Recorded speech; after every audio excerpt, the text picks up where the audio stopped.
porque ha sido mi profesor para los textos dramáticos, así que mi cariño para él. Luego está Mariana de Altaus, que a mí también me parece una escritora muy, pero muy versátil en su dramaturgia, y sobre todo una obra que a mí me tocó muchísimo fue esta obra que la puso en escena hace un par de años, que es Efímero. A mí me parece maravillosa, o sea, creo que hasta ahí Mariana de Altaus ha logrado, que son pocas las mujeres que hacen teatro en el Perú, y ella logra con mucha certeza trabajar muy bien todos los personajes. Y luego está uno de los maestros de maestros, que es Alonso Alegría, ¿no? Que es, para mí, cuando leí El cruce sobre el Niágara, yo quedé fascinada con Alonso, lo he invitado varias veces a clase, ¿no? He tenido el placer de tenerlo, de que dialogue con mis chicos en la universidad, y de verdad que siempre es generoso, es un maestro, ¿no? Va también para él mi saludo. Luego están un grupo de jóvenes como son Mateo Charela, Diego Lahoz, el maestro Alfonso Santiesteban, que no solamente es actor, también es dramaturgo, muchos no lo saben, pero él también escribe muy buenos textos dramáticos. Está un autor que yo también quiero y admiro muchísimo, como es Víctor Falcón, que escribe muchas obras de teatro, gana premios internacionales, ha fallecido el año 2018 muy joven, pero realmente yo salí conmovida con una obra de él, y le debo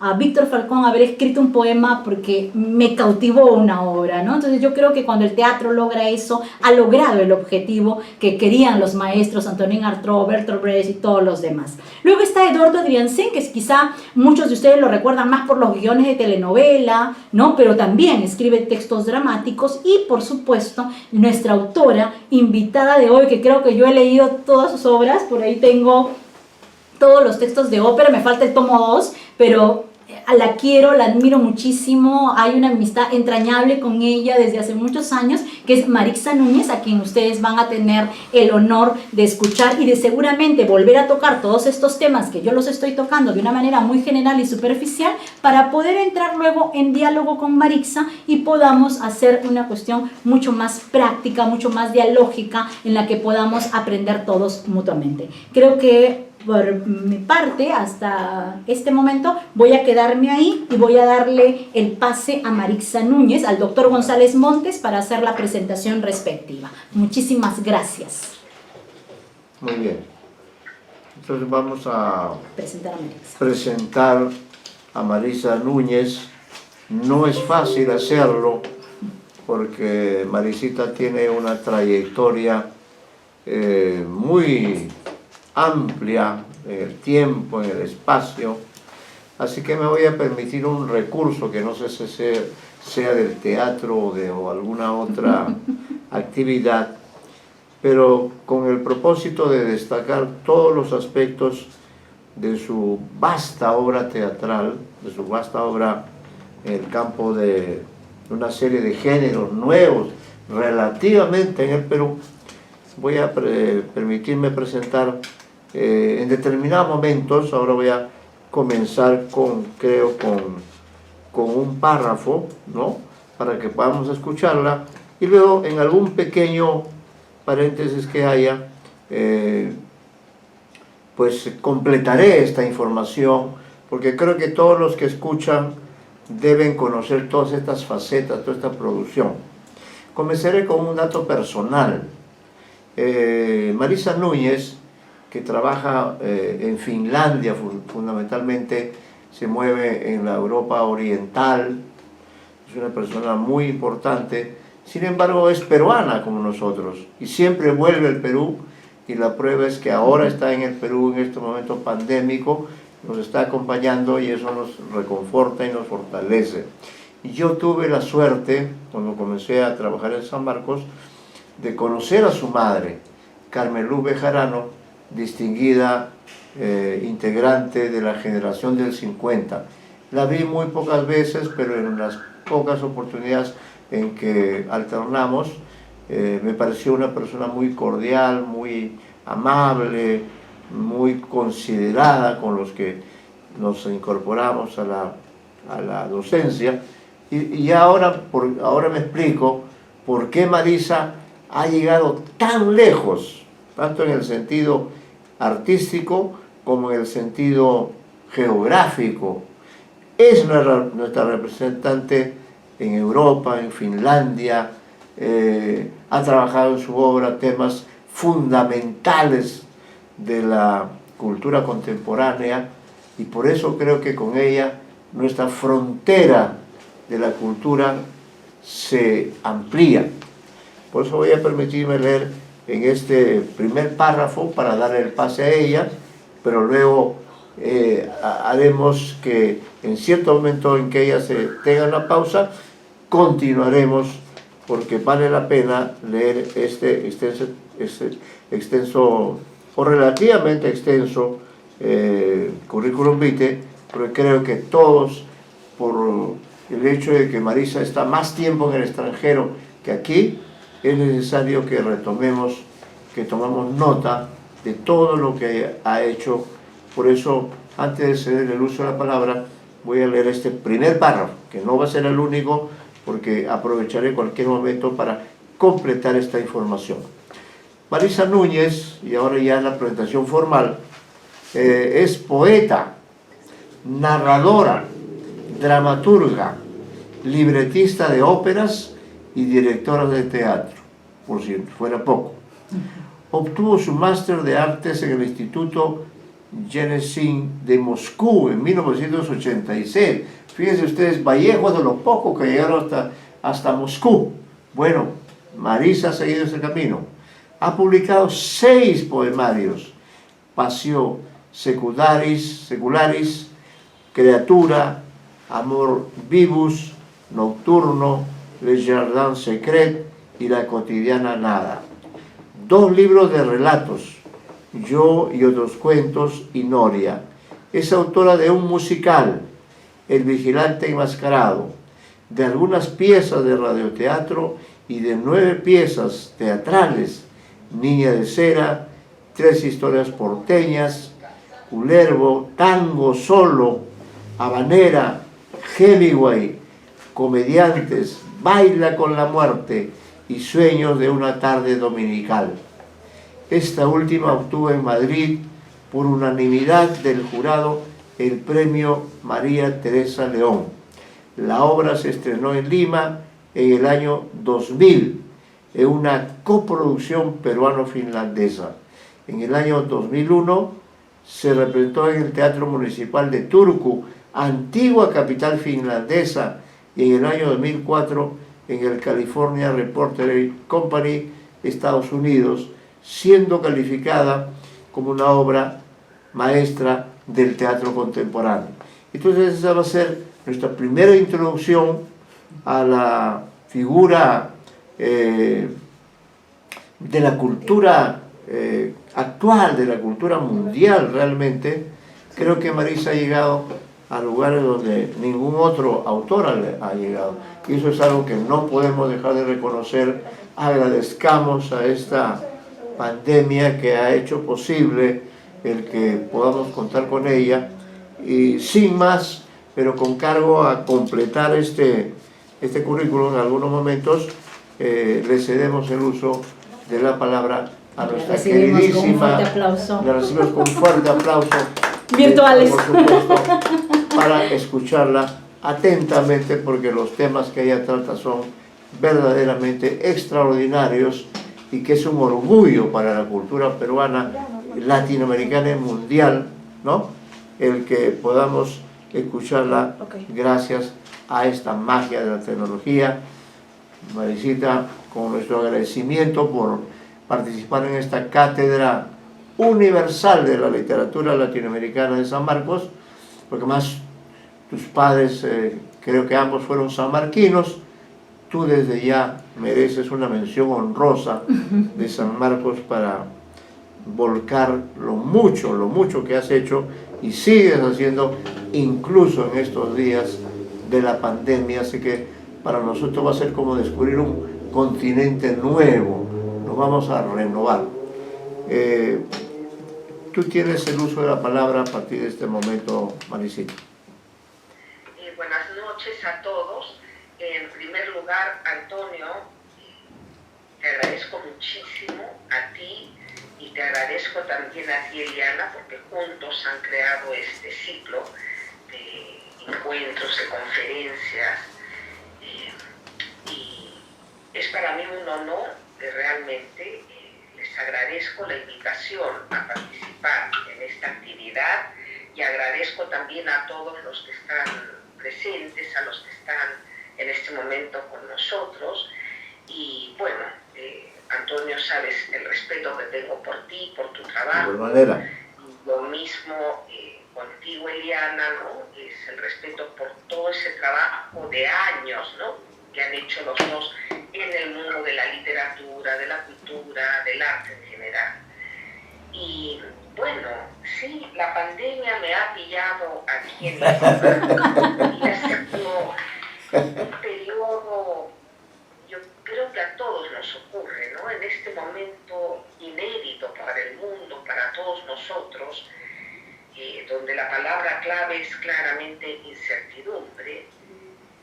Hay una sensibilidad especial, ¿no? Estamos atentos, hay un momento de expectativas, un momento de añoranzas, y cuando uno está solo, en un encierro, se produce una predisposición a las grandes reflexiones, ¿no? Para empezar, nos detenemos a pensar en qué es lo esencial para el ser humano, ¿no? Finalmente, lo esencial es el ser humano, son los seres vivos, la salud y muchas cosas empiezan, y la relación que tenemos entre los seres humanos, ¿no?, entre los seres vivos, la relación que tenemos con nuestro entorno, la naturaleza, el mundo, el universo. Y de repente nos vemos obligados a redescubrir, descubrir, valorar, revalorar muchas cosas, ¿no? Y estamos ante grandes preguntas. Todos nosotros tenemos presentes las imágenes terribles, dolorosas que hemos tenido que ver en los noticieros, y no era ficción, era realidad. ¿Cómo vamos a desprendernos de ese asombro, de ese sentimiento de solidaridad, de respeto por la vida, cuando veíamos las escenas de Italia, oíamos las noticias de los asilos, las residencias para la tercera edad en España, veíamos estas calles de Guayaquil, de Ecuador, conmocionadas con escenas que solo nos habíamos acostumbrado a ver en otro tipo de películas? Es verdad que en el mundo existe la pobreza, ¿no?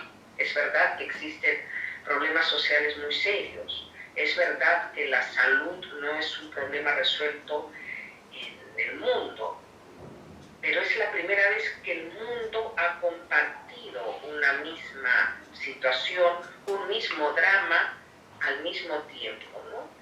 Y de repente cosas que el mundo no notaba se hicieron visibles y estuvieron ahí siempre, ¿no?, y no resueltas. Entonces, a mí personalmente me ha ocurrido que este periodo ha sido un periodo de mucha producción, he escrito mucho, han nacido obras nuevas, y algunas obras las he replanteado, ¿no? Por ejemplo, tengo una obra que empezó como un texto teatral y se llamó Habanera.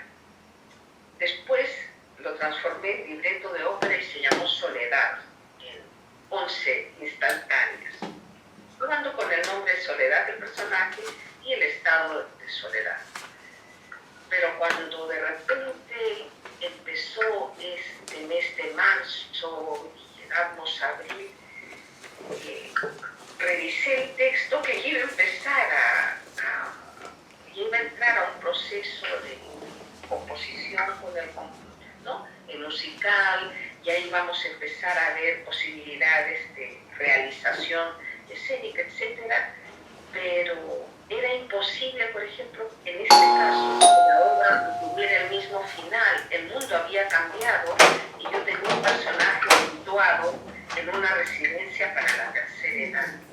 ¿Cómo iba a dejar la historia en el momento en que la había dejado como final anteriormente, si el mundo entero estaba conmocionado, si decenas, cientos de ancianos morían en residencias en Europa, ¿no?, masivamente? Entonces cambié inmediatamente el final, había que rehacerlo, y ahora se llama Soledades, porque no es una soledad. La enfermera, que era otro personaje, ya se convirtió en un personaje que estaba viviendo esta situación de la pandemia en primera fila. En la primera fila, la relación con la hija se mantiene en una relación que empezaba como una relación muy conflictiva, de muchas confrontaciones. Pero yo creo que a todos nos ha pasado que cuando hemos quedado aislados de nuestros seres queridos, de la gente, del mundo, del prójimo en general, de repente las diferencias se hacen mucho más pequeñas y la añoranza y las facetas que nos acercan se convierten en las más importantes. Y mis dos personajes, al final, cada una ya aislada de la otra, empiezan a replantearse esta relación, ¿no? Empieza una revaloración de todo. Y el amor, el gran amor de mi personaje de Soledad, al que ella invoca en todo, es una comedia nostálgica. Empezó como una comedia nostálgica, donde el gran tema era el arte como una forma de vivir, no como un oficio, sino como un vivir, ¿no? Y este personaje, que está ya con algunos rasgos de Alzheimer, empieza a recordar momentos de su gloria teatral, operística, es cantante, es actriz,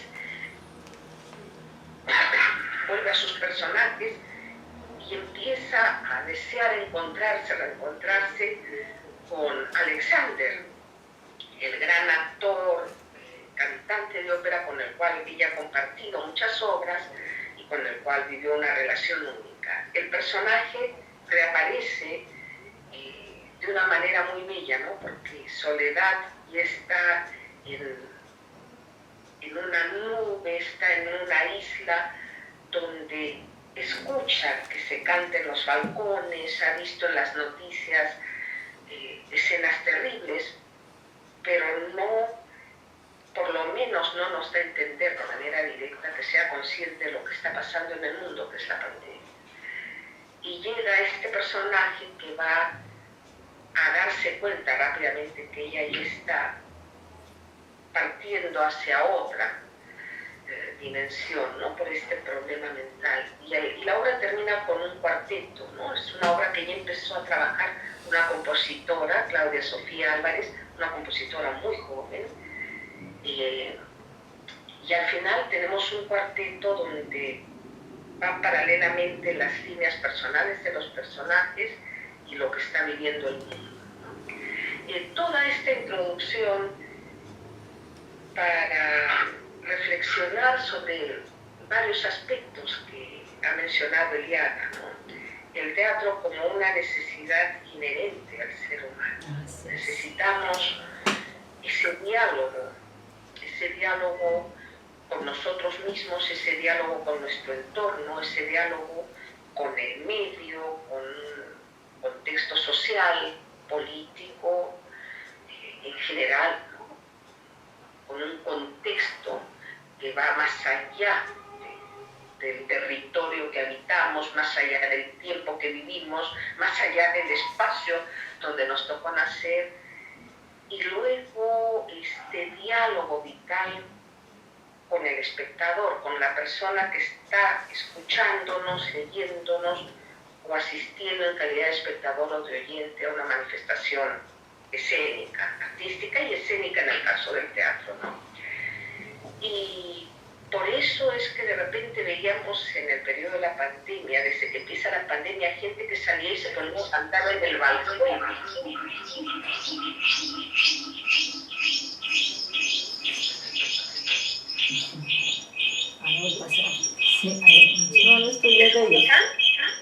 Sí, te escuchamos bien. Alguien ha prendido su micrófono. Sí.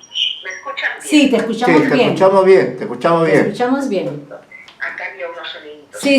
Entonces, esa necesidad hace que en este momento nos encontramos seguramente explorando todos nuevas posibilidades, ¿no? Ni el teatro ha parado, hemos visto a gente danzando en las calles, filmándose, nos hemos familiarizado con esta forma de representación a través de estos cuadraditos maravillosos que constituyen el Zoom, y el ser humano sigue buscando cómo expresarse, y todos los que gustan de este diálogo, todo ser humano en realidad dialoga con la música, con el teatro, con el dibujo, con la representación, se conmueve ante un edificio con la arquitectura, derrama lágrimas, sonríe ante una película, con el cine, en fin, las artes son un alimento importante para nosotros, ¿no? Porque incluso en medio de las guerras, las mencionaste, Liana, la Primera Guerra, la Segunda Guerra Mundial,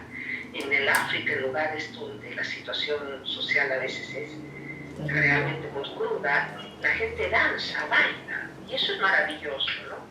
Son lenguajes que nos ayudan a vivir, son formas de expresión que nos ayudan a encontrar respuestas, a reflexionar, que nos hacen sentir empatía hacia lo que vemos, hacia las situaciones, hacia los personajes.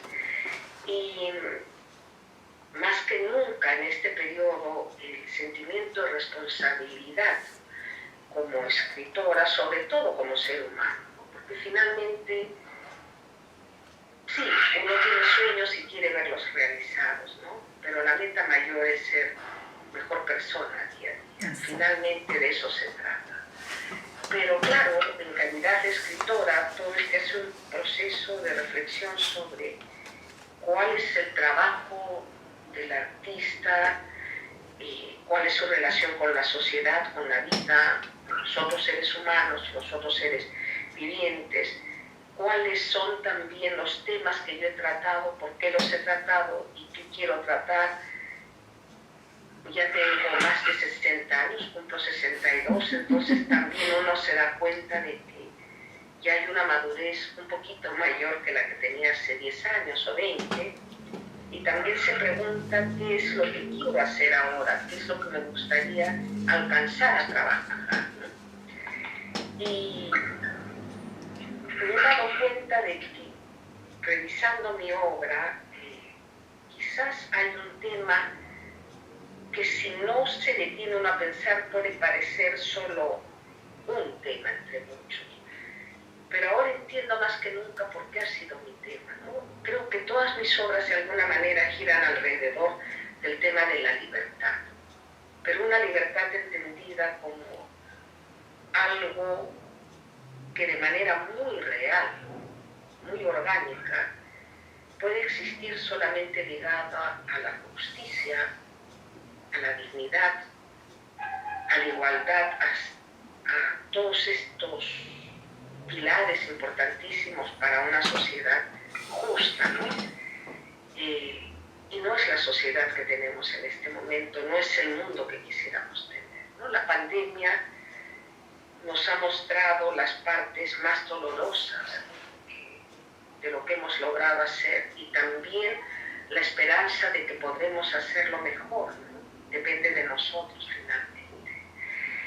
Y la libertad ligada a muchos aspectos, ¿no? La libertad en relación a uno mismo, porque la libertad empieza con la capacidad de enfrentarse a uno mismo día a día para ser capaces de construirnos desde la libertad, de construir un camino desde la libertad de condición de persona libre, ¿no? Eso va ligado, desde luego, a un contexto mayor. Yo puedo desear ser libre, pero si me tocó vivir en una sociedad donde existe la esclavitud, ya no depende de mí.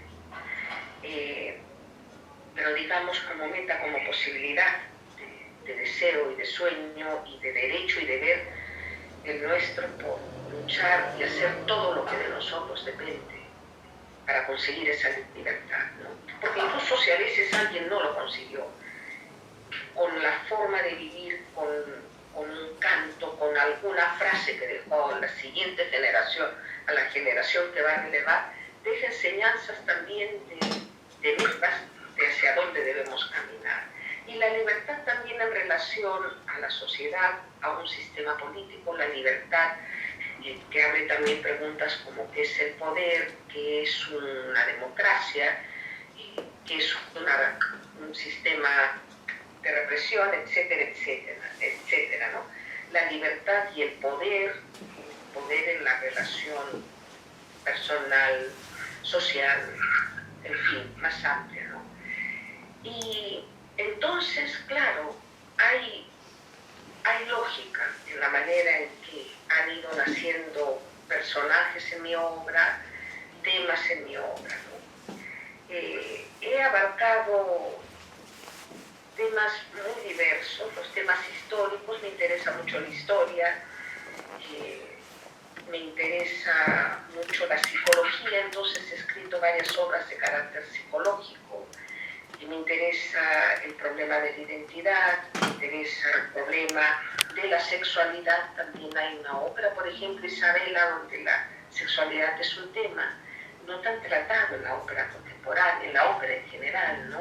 Como un tema, como un espacio de referencia para la construcción de una identidad. Me interesa mucho trabajar temas infantiles, trabajar para un público infantil, lo mismo con temas juveniles. Entonces ahí la libertad se ha visto desarrollada de otra manera, ligada al trabajo infantil de niños, al trabajo de prostitución de niñas o de jóvenes. Ha tenido que ver con el bullying, que también tiene que ver de alguna manera, siempre tiene que ver, ¿no? El bullying, temas ecológicos como La ciudad bajo el mar, una ópera que se hizo aquí en el Teatro Nacional, y en el caso también muchos monólogos, obras de formato grande, formato pequeño, en cada una hay un tipo de reto diferente, un interés distinto.